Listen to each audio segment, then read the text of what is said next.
Warahmatullahi wabarakatuh.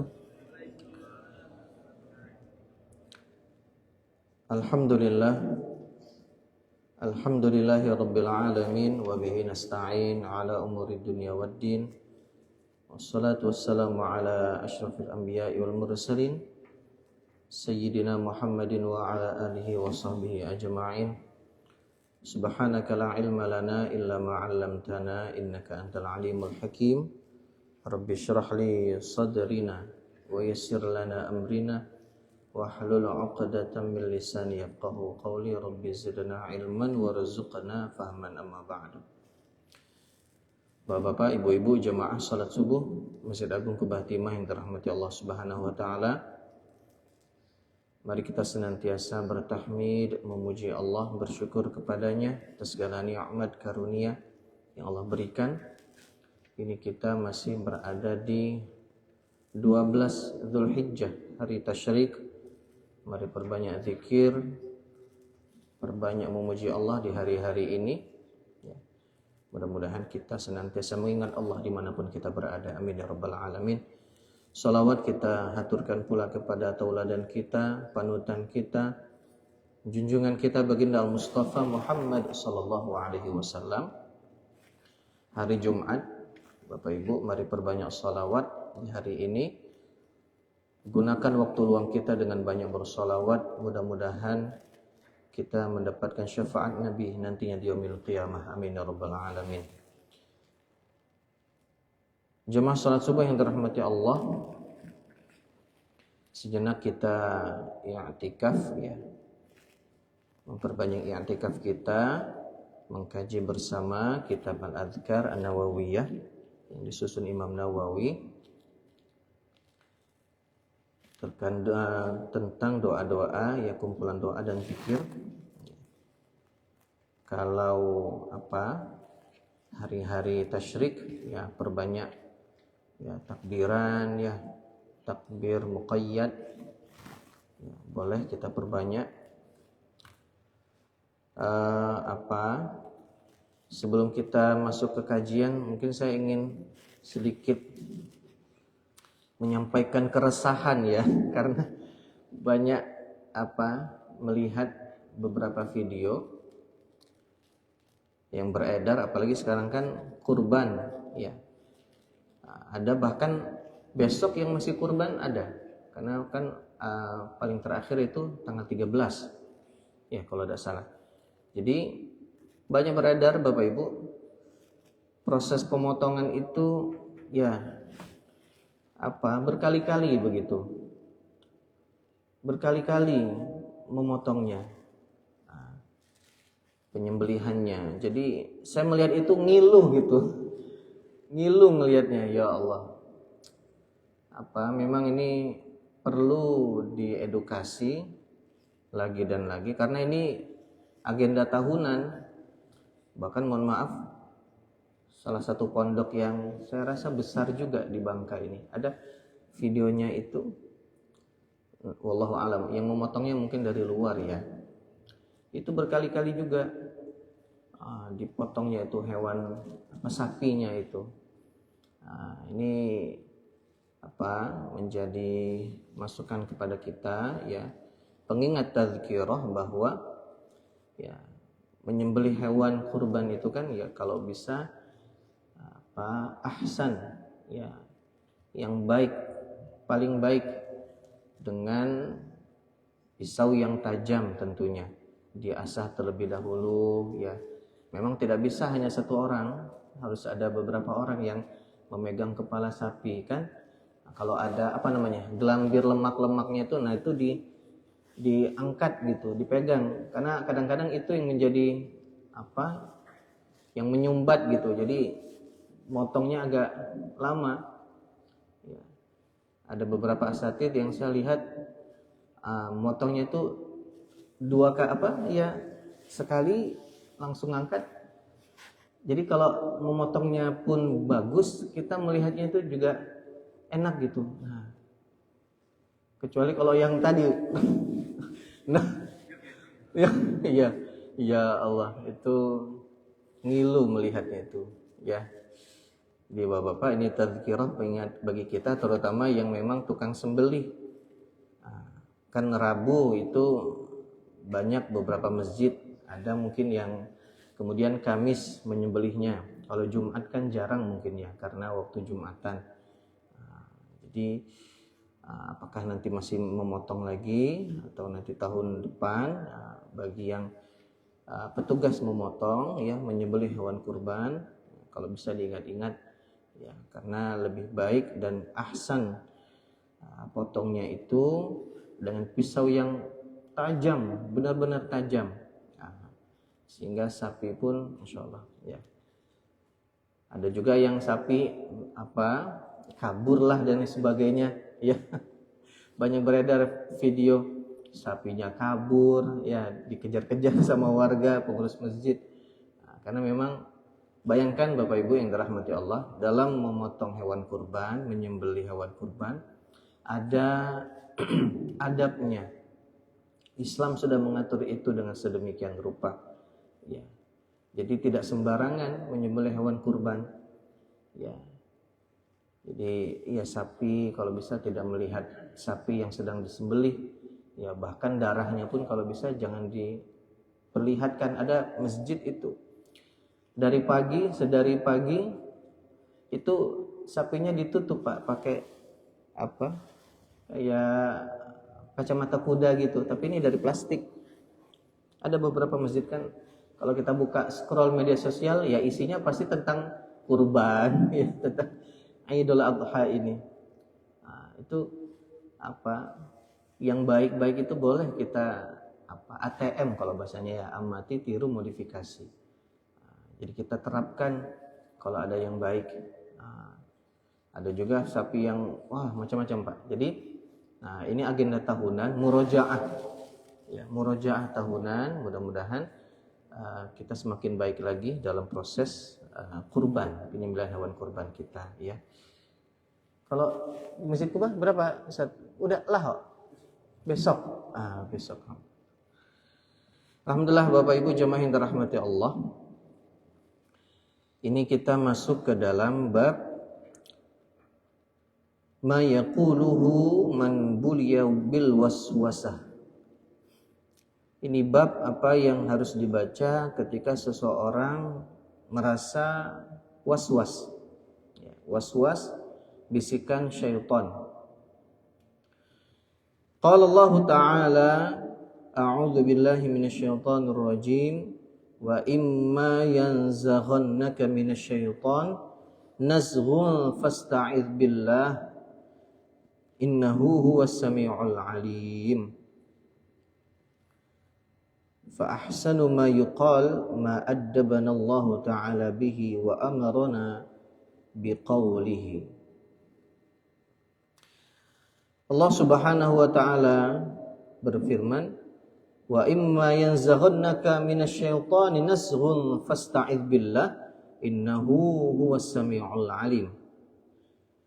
Jika syaitan mengganggumu dengan satu gangguan atau godaan, fasta'idz billah, maka mohonlah perlindungan kepada Allah, sesungguhnya Ia adalah zat yang maha mendengar lagi maha mengetahui. Alangkah baiknya bila kita mengucapkan doa yang telah diajarkan oleh Allah dan yang diperintahkannya kepada kita melalui firman-Nya. Wa amarna biqaulihi. Jadi ini firman Allah Subhanahu wa taala. Jadi was-was Bapak Ibu yang dirahmati Allah ya. Was-was ini kadang-kadang dia hadir, muncul di dalam hati kita. Mari kita simak bersama hadis-hadis Nabi sallallahu alaihi wasallam.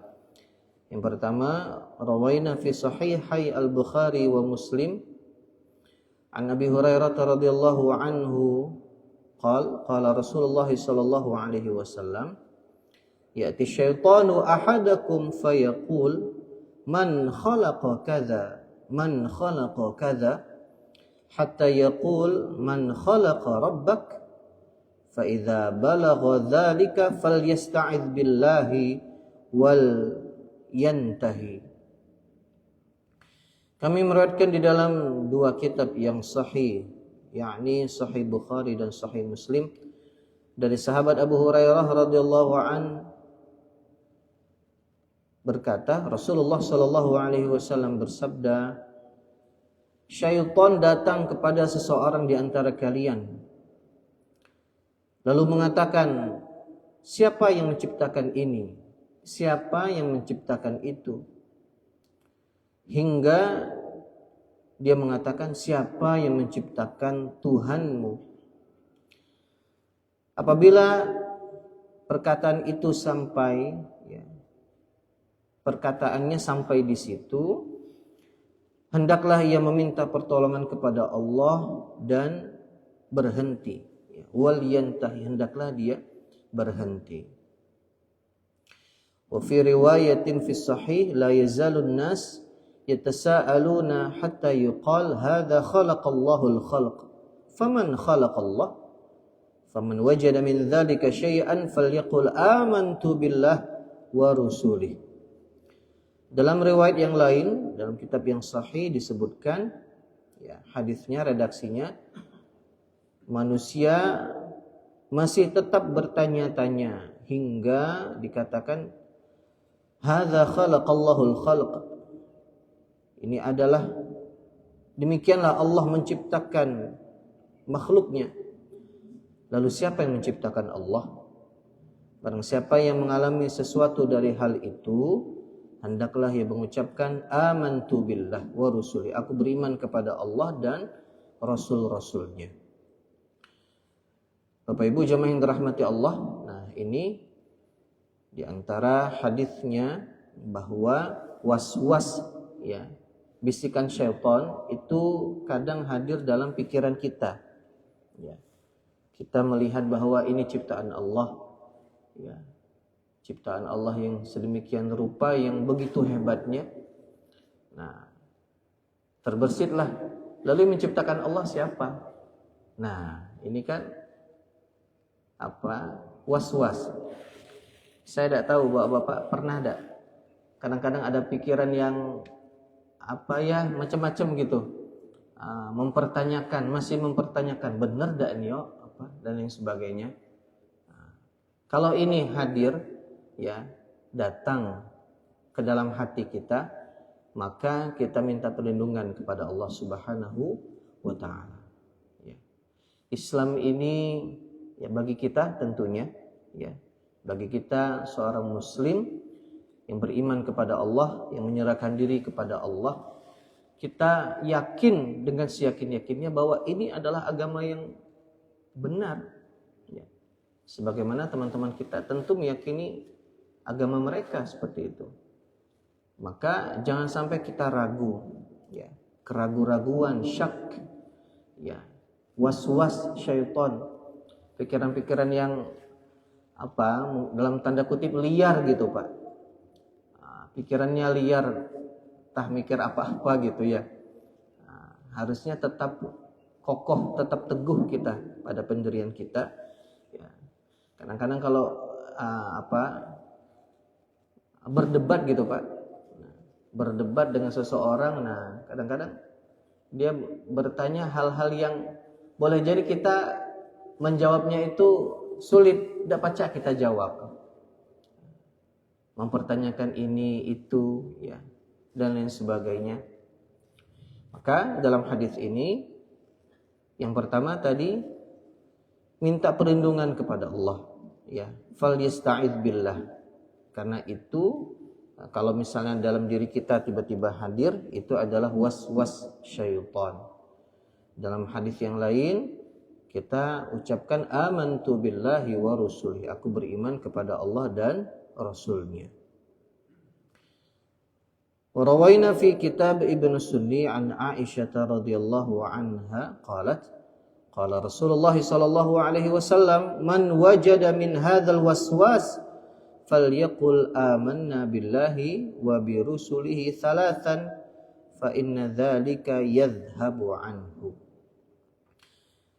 Kami telah meriwayatkan dalam kitab Ibnu Sunni dari sahabiah Aisyah radhiyallahu anha ummul mukminin, Beliau berkata, Rasulullah Shallallahu Alaihi Wasallam bersabda, barang siapa yang mendapati sesuatu dari godaan ini, maka hendaklah dia mengucapkan, aku beriman kepada Allah dan Rasulnya sebanyak 3 kali.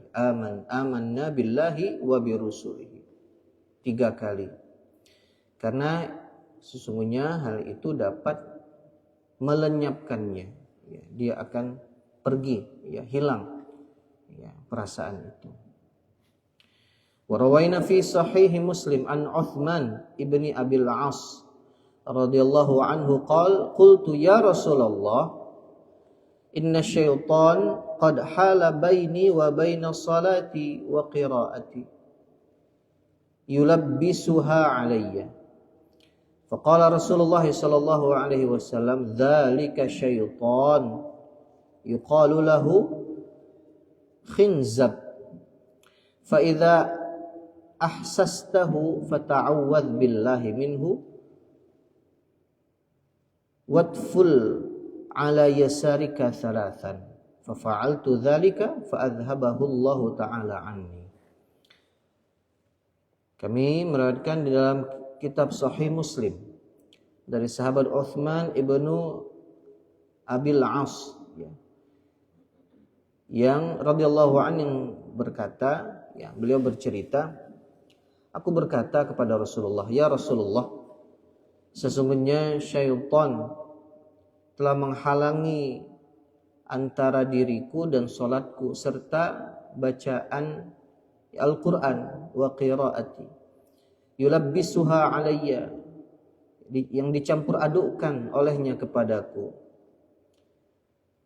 Maka Rasulullah sallallahu alaihi wasallam bersabda, itu adalah syaitan, dialah syaitan. Yuqal khinzab, yang dikenal dengan nama khinzab.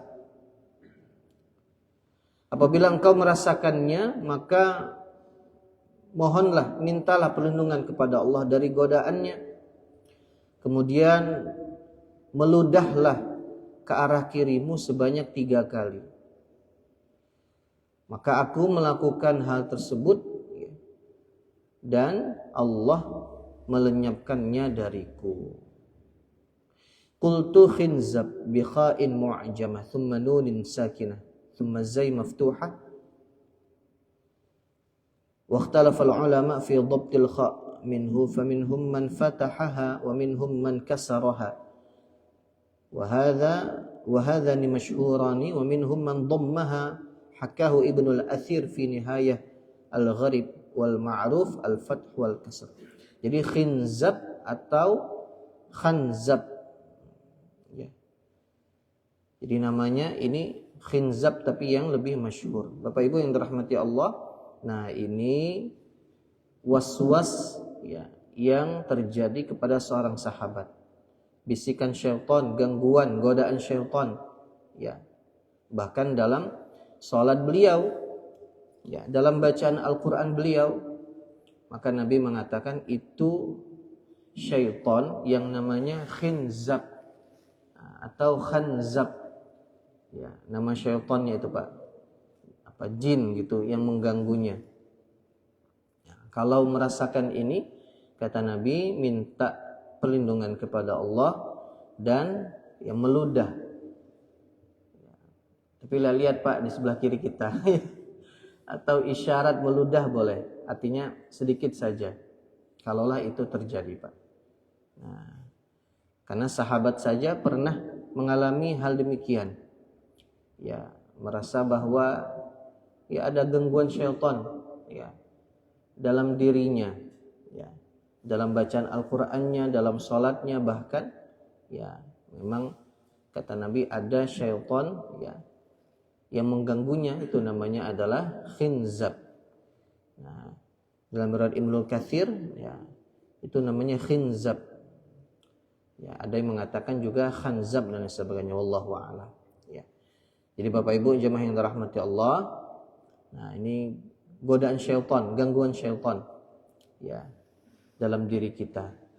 Artinya kadang-kadang mempertanyakan tentang ciptaan Allah, atau bertanya-tanya ini Yang menciptakan Allah siapa? Na'udzubillah. Ya. Padahal Allah itu kan wujud dalam sifat 20 sifat Allah. Ya, sifat wajib gitu ya. Allah wujud, qidam, baqa. Allah itu ada, ya. Qidam, Allah itu terdahulu, baqa kekal. Anak-anak itu kadang ada syairnya itu ya, wujud, qidam, baqa, mukhalafatu lil hawadithi. Kalau bisa Pak dihafalin juga Pak itu. Bagus itu ya untuk menguatkan keimanan kita. Ya, itulah Allah. Dialah Allah yang ada, terdahulu dan kekal abadi selama-lamanya. Ya. Nah, ini kadang-kadang pikiran kita yang tiba-tiba diganggu ya oleh syaitan. Bahkan Nabi Adam ya itu ya digoda, fawaswasalahum syaitan. Syaitan syaitan itu memberikan rasa was-was kepada keduanya. Siapa? Adam dan Hawa. Ya. Liyubdiyalahuma ma wuriya anhuma min sawatihima wa qala ma nahakuma an tilkumal jannah. Apa yang membuatmu menghalangi untuk tidak selamanya di dalam surga? Memakan buah khuldi ya, untuk selama-lamanya di dalam surga, kata syaitan.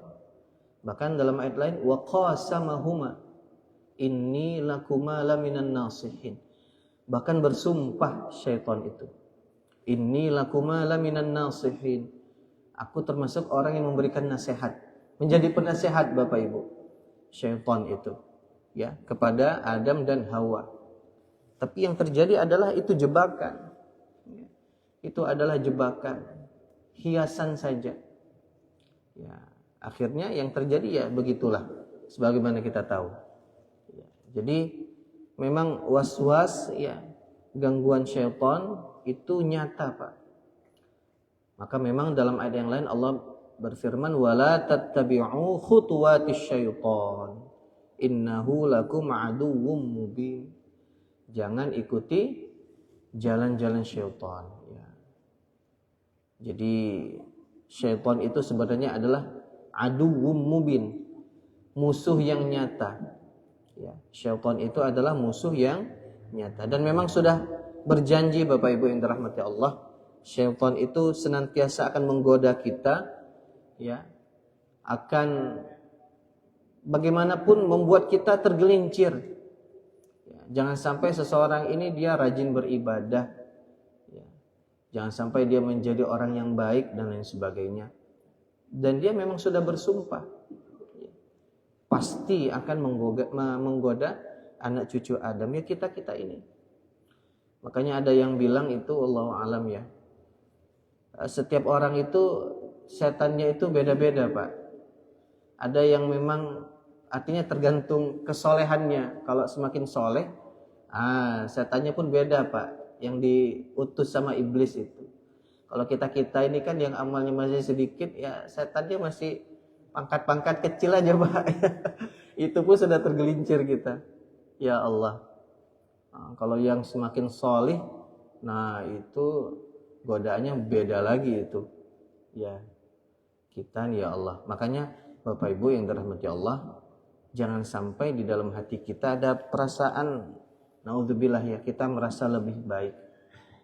Kita yang sudah di masjid, jangan sampai merasa bahwa ya, kita sudah lebih baik dibandingkan orang yang tidak ke masjid. Jangan sampai Pak. Ini godaan syaitan ya, bisikan syaitan ya. Jadi selalu kita berhusnudzon ya kepada siapapun itu ya, kita ya merasa biasa-biasa saja. Ya. Kadang di hati itu yang tiba-tiba muncul bisikan syaitan.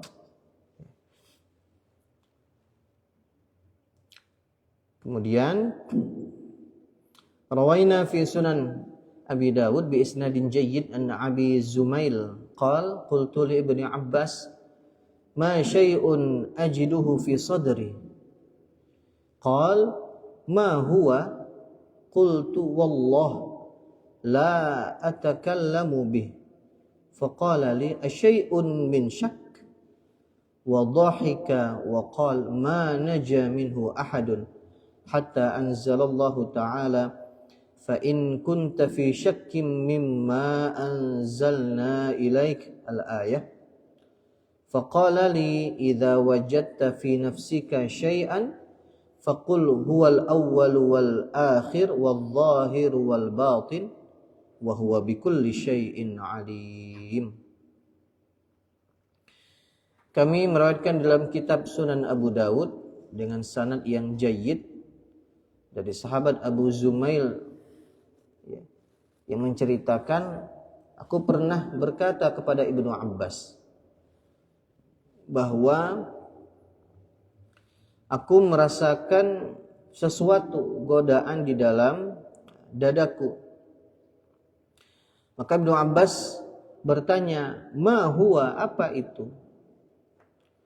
Aku menjawab, aku tidak bisa membicarakannya, ya. Seperti tidak bisa diungkapkan dengan kata-kata. Ibnu Abbas berkata, apakah suatu keraguan?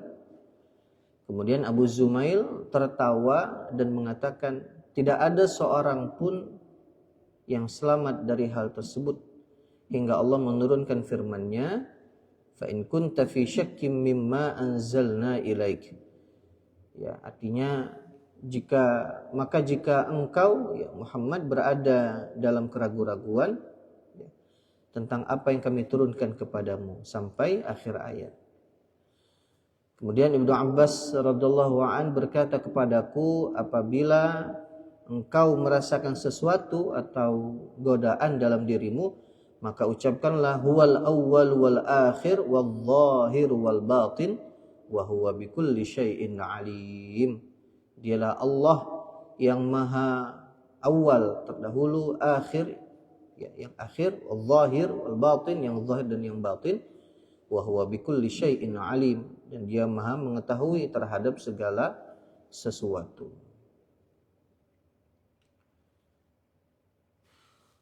Ini salah satu hadis ya antara Abu Zumail dan sahabat Ibnu Abbas radhiyallahu an. Ya, syak tadi keraguan-raguan Bapak Ibu ya. Jadi godaan syaitan itu macam-macam ya. Di antaranya yang tipu muslihatnya menjadikan maksiat itu seperti hiasan, Pak. Ya, maksiat itu nikmat dan lain sebagainya. Ya. Ini kan sebenarnya adalah gangguan, godaan syaitan, ya. Merasa berat kita untuk beramal solih. Ya. Kan ada Pak, mohon maaf, ada ungkapan itu seperti ini masalah kurban ya. Wallahu alam. Kurban itu kan ternyata bukan bagi yang mampu katanya, Pak. Ya. Kurban itu bukan bagi yang mampu, bukan. Siapapun bisa kurban. Bahkan yang mohon maaf yang tidak mampu, dia bisa berkurban. Betapa banyak orang-orang kisah yang sangat menginspirasi ya. Dia sudah nabung, Pak. Bukan setahun, 2 tahun bisa, 3 tahun. Bagaimana caranya dia bisa berkurban? Jadi sedikit cerita Bapak Ibu. Kemarin kan saya bertugas di Masjid Al-Ikhlas Batu Rusa untuk tugas khatib dan imam. Jadi setelah prosesi sholat dan sebagainya, salam-salaman, siap-siap mau nganggung, Pak. Nah, karena di Batu Rusa jadi ada kepiting, Pak Ketua. Udang satang atau busa, nih kepiting busa, Pak. Karena kan tinggal kambing ya Batu Rusa kan. Masya Allah banyak itu. Jadi yang saya ini kagum, jadi memang mereka itu tabungan kurbannya itu tidak dibatasi 1 tahun. Jadi bisa 2 tahun. Kalau setahun itu kan 300.000 ya, 300.000 per bulan. Nah, sehingga nanti bisa terkumpul 3,5 juta. Nah, bagi yang mau 2 tahun, ya sudah dibagi 2. Jadi 150.000 per bulan untuk nanti 2 tahun yang akan datang seseorang itu bisa berkurban. 4 tahun juga boleh katanya. tinggal dibagi 75.000, kalau 3 tahun 100.000 begitu. Nah ini bagus ya, Bapak-bapak, ini bagus sekali. Jadi boleh kita terapkan ya di masjid kita ini, boleh ya, atau bapak-bapak yang lain. Nah jadi tabungan kurban ya, tidak dibatasi 1 tahun, boleh 2 tahun Pak, boleh 3 tahun ya. Jadi bisa ya, bisa insya Allah. Kalau seseorang itu ada niat ya untuk berkurban, maka insya Allah Pak ya bisa terwujud. Nah, jadi ini ya apa? Kadang-kadang amal ibadah kebaikan itu harus kita paksakan. Ya, jangan sampai kita kalah. Ya, godaan syaitan itu luar biasa Pak, apalagi zaman ini. Kata orang in this economy, katanya ekonomi saat ini, ya Allah. Ya, berat sekali kadang kalau kita ini pikir-pikir. Tapi yang namanya orang Bangka ini dia sebenarnya ekonomi yang apa? Agak ramai lah, jadi rumah gitu banyak kuenya lebaran, Masya Allah. Mudah-mudahan kita semuanya senantiasa Allah mudahkan rezeki kita ya. Allah cukupkan ya, Masya Allah. Allah mudahkan semuanya, amin ya rabbal alamin. Satu lagi Bapak Ibu, ini hadisnya rawaina biisnadina as-sahih fi risalah al-ustadz Abil Qasim al-Qushairi rahimahullah an Ahmad ibn Atta ar-Rudhabari Sayyid al-Jalil radhiyallahu anhu qala kana fi istiqsa fi amri at-taharah wa dhaqa sadri laylatan likathrati ma sababtu minal ma' wa lam yaskun qalbi faqultu ya rab afwuka fasami'tu hatifan yaqul al-afu fil ilmi fazala anni dzalika.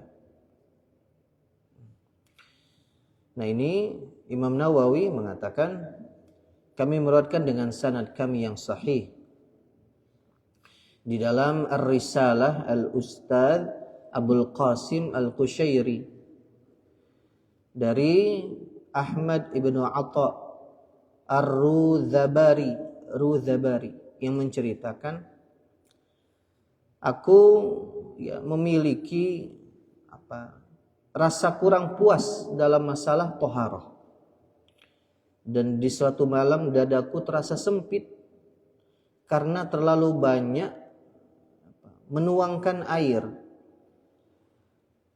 dalam ya toharah, wudu ya dalam hal ini. Jadi aku merasa tidak tenang, kemudian aku berkata ya Rabb afuka. Aku memohon maaf kepadamu. Lalu aku mendengar suara tanpa rupa, tiba-tiba ada suara yang mengatakan al-afu fil ilmi. Maaf itu berada pada ilmu. Fazala anni dzalika. Maka lenyap rasa was-was itu dariku. Nah, Bapak Ibu, ini mungkin masalah yang kadang-kadang kita hadapi. Nah, seseorang yang mungkin merasa ragu-ragu dalam ibadah ya, dalam bersucikah, dalam wudhu dan sebagainya, atau bahkan dalam salat ya, sehingga ada orang yang takbir itu lama sekali dia takbirnya, Allah, ngulang lagi Allah. Nah, itu was-was ya Bapak Ibu. Jadi keraguan-raguan ya dalam toharah seperti itu juga ya. Nah ini yang cerita ini, bahkan beliau merasa bahwa air itu terlalu banyak, menggunakan air. Nah ini juga menjadi tazkirah kepada kita. Wudu itu Pak, jangan keran air itu dibuka semuanya full, jangan mubazir Pak, apalagi nanti terpercik ke teman kita di sebelah yang sedang berwudu juga. Nah, jadi memang wudu itu secukupnya ya, tidak perlu kita membuka keran itu full gitu, airnya deras mengalir. Nah, bahkan ini beliau ya merasa bersalah, mubazir Pak, air itu. Sehingga mengatakan afuka ya Rabb, minta maaf kepada Allah. Maka tiba-tiba ada suara, ya, tidak tahu dari mana datangnya. Al-afu fil ilm, ya, jadi maaf itu berada dalam ilmu. Jadi artinya yang hikmahnya adalah Bapak Ibu, pentingnya ilmu, ya, pentingnya ilmu sehingga was-was itu bisa lenyap, ya, keraguan-raguan itu bisa lenyap, ya.